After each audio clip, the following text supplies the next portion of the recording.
96 আর 24 এক নয়। 96 এই দেশ থেকে কেউ পালিয়ে যায়, 91ও পালিয়ে যায়, 90ও পালিয়ে যায়নি। ঠিক আছে, যতগুলা পরিবর্তন হয়েছে এর আগে কিন্তু কেউ এই দেশ ছেড়ে চলে যায়নি। এবারকার প্রেক্ষাপট আলাদা, কারণ এই 15.5 বছরে এত জ্বালাতন জাতির উপরে হয়েছে, প্রত্যেকটা মানুষ সাফারা। এই জন্য 1.5 মাসের শিশু খুলে নিয়ে মা চলে গেছিল এবার আন্দোলন করতে, রাস্তায় নেমে পড়েছিল। তাহলে এই 1.5 মাসের শিশুও কিন্তু এই অন্যায়ের প্রতিবাদে শরিক হয়ে গেছে। সে কিন্তু আনকনশাস, তার এই বিবেক নাই, এই জ্ঞান নাই, কিন্তু মা তাকে খুলে নিয়ে নেমে গেছেন। 90 বছরের বুড়া পর্যন্ত রাস্তায় ছিলেন, বয়স্ক লোকেরা ছিলেন, আর তরুণরা তো ছিলই। এবার শুধু পুরুষরা নামে নাই, মা বোনেরা ব্যাপক হারে নেমেছে, কেউ তো বাদ যায়নি। তো আগের প্রেক্ষাপট আর এবারকার প্রেক্ষাপট সমান না। আওয়ামী লীগ দাঁড়িয়েছে পুরা জনগণের বিরুদ্ধে, আওয়ামী লীগ দাঁড়িয়েছে বিশেষভাবে তরুণ যুব সমাজের বিরুদ্ধে। সুতরাং ওইটাকে এখন এইভাবে কনসিডার করার কোনো সুযোগ নেই। আর 96 সাল আর ফিরে আসবে না, 24 সালে, 24 সাল 96, এবং সবসময় নেগেটিভ রিয়াকশনের দিক থেকে রাজনীতি করার মতো কোনো কল্যাণ নেই।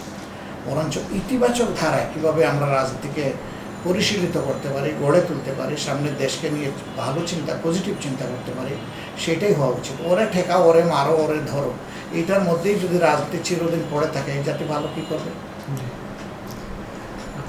তবে আমি ব্যক্তিগতভাবে বিশ্বাস করি প্রত্যেকটা অপরাধের বিচার হওয়া উচিত, এবং সেই বিচারে যদি কেউ সন্ত্রাসী প্রমাণিত হয় ব্যক্তিগতভাবে কিংবা দলগতভাবে, তাহলে তার যেটা প্রাপ্য ওইটা তার পাওয়া উচিত। এখন সেই বিচারটা আমরা এটাও চাই যে ফেয়ার ট্রায়াল হোক, কোনো ধরনের এই বিচারের মাধ্যমে যেন কারো উপরে জুলুম করা না হয়। ফেয়ার ট্রায়ালের মধ্য দিয়ে যার যেটা পাওনা জাতি সমঝাই দিবে, আদালত সমঝাই দিবে, জাতি সমর্থন করবে, এবং এখানে আপনার আমার আলাদা কিছু করার নেই। সেই ক্ষেত্রে যদি আওয়ামী লীগ তাদের নৈতিক অধিকার হারায়, যোগ্যতা হারিয়ে ফেলে, তো আমি জোর করে কীভাবে দেবো আওয়ামী লীগকে সেই অধিকার? আমার কি দেওয়ার কোনো অধিকার আছে?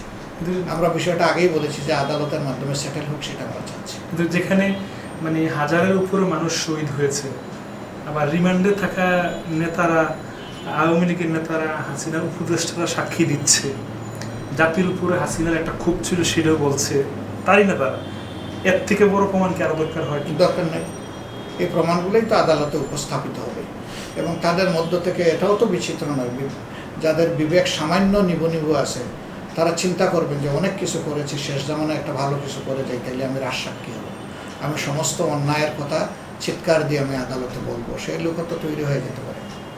তখন তাদের সাক্ষীর জন্য তারাই যথেষ্ট হবেন, বাইরের কারো দরকারই পড়বে না। আর প্রয়োজনে বাইরের সাক্ষীও যাবে, যারা এফেক্টেড, যারা ভিকটিম, তারাও যাবে। আচ্ছা, তারা এই দেখেছে এগুলো পারপিটেশন।